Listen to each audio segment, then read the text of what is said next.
All right, welcome back. Let's now get the side of telco operators on this issue of NIN and deregistration of SIM cards. Joining me now on the program is Ike Namani, who is the president of Association of Telecommunications Company of Nigeria, ATCON.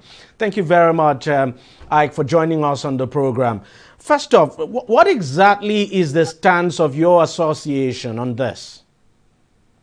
Our stand is straightforward. We support that everybody should register and have a name because we appreciate the importance of that in what it can do in promoting security as well as socioeconomic development of the country. So we are all for it. What we've also said is that while from the telecom side, we've been able to do reasonable registration of the subscribers in terms of SIM registration. We are willing to work with the government to first migrate the SIM registered data to the NIMSys database so that at least we could have all that into one database. And then secondly, we are also working with the various government agencies to ensure that those people that are not currently registered and don't have a name, we are able to get them registered. So we are in full support of this as much as it's But what done in an about efficient way. but what about the deadline? That deadline of February. I mean, as we speak, the last time I checked, there are about 190 million active phone lines in the country. If the number hasn't even gone beyond that now, we wouldn't know how many people have been registered so far or since this whole process of registration began. Do you think, from what you see, almost on a daily basis, we see NIMSY's offices across the country getting besieged.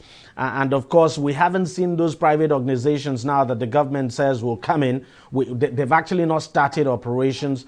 Do you think the timeline that the government has given now is actually realistic, February? We are working with the government on that. Everybody realized, including the government, that it's not in the best interest of the country to have subscribers deregistered or their lines suspended. Everybody's on the same page on that. But we are also mindful of the fact that if you give people the impression that this can go on forever, people are not going to take it serious. We also That's quite appreciate true. that coming from the government. So what we are trying to do is reach like a middle ground where as much people are registered as is practical, given the COVID situation and also the festive season, and then work with the government to see what happens after that. But by all means, for now, the whole effort is let's get as many people as possible registered. Then when the deadline comes, we'll see what happens. But everybody understands that disconnecting people should be the last resort when every other thing has failed.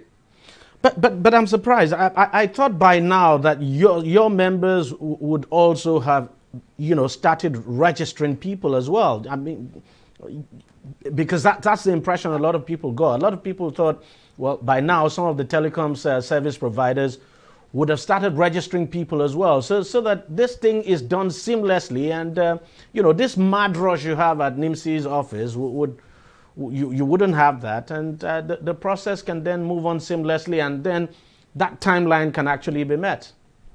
Yes, but remember some of the infrastructure that is needed for this needs to be brought into the country.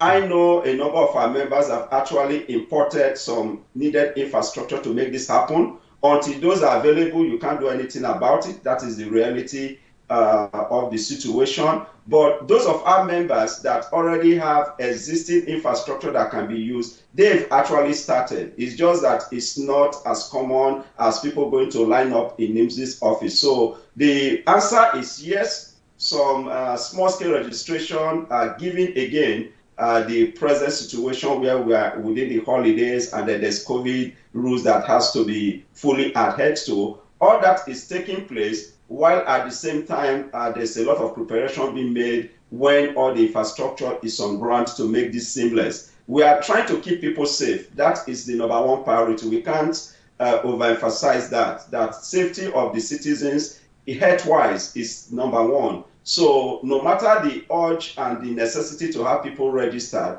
safety remains the number one priority. And finally, before I let you go, do you think there's a better way this can be done?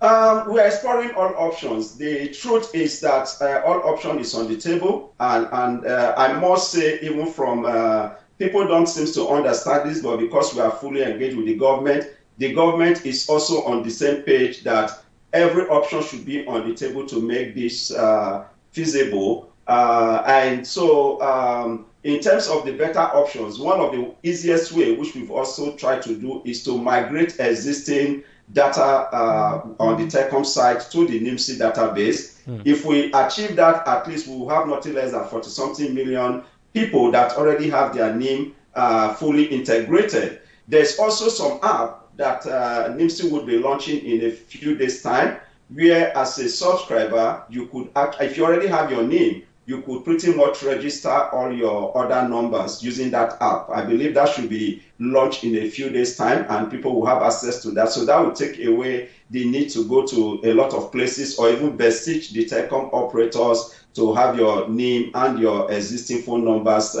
fully integrated. The main issue is not with the people with existing NIM. The main issue are people that don't have NIM at all. And that is where the effort is. How do we register them? What are the best ways to register them? One suggestion we've given is as much people that doing their SIM capturing, the most important data is captured and is verified that is usable. That can also be a basis to issue NIM to them, while whatever else is needed, like any data that is missing, they will be given a platform to supply those data. So that would also help the process. There's also conversation in terms of people that have their VBN and doing the capture of the VBN, the right data was captured, then those could also be a platform to start issuing a NIM to people. But all options is on the table. The easiest, of course, is people that don't have any of this to walk up to a registration center and have themselves registered so that everything is integrated in one go. I feel at the end of the day, this will be done right. It's just a matter of time. The concern, which we've all expressed, is the deadline. That is the challenge. But as I said, let's even get to that point, and then I'm sure the government will do the right thing once that deadline comes. Thank you very much. Ike Namani, President, Association of Telecommunications Company of Nigeria, ATCON. Thank you very much for your time. Thank you. I appreciate it. All right, we'll take a short break now, and we'll be right back. On DEJI360, we don't just ask the questions. What is wrong with amending the Constitution the way the National Assembly members have been doing it? We seek answers. Constitution is constituent. Our problem is not lack of laws. Our problem is lack of the willpower to implement our laws. Answers that provide clarity. While we negotiate, we should try to make it a point that the girls must be complete.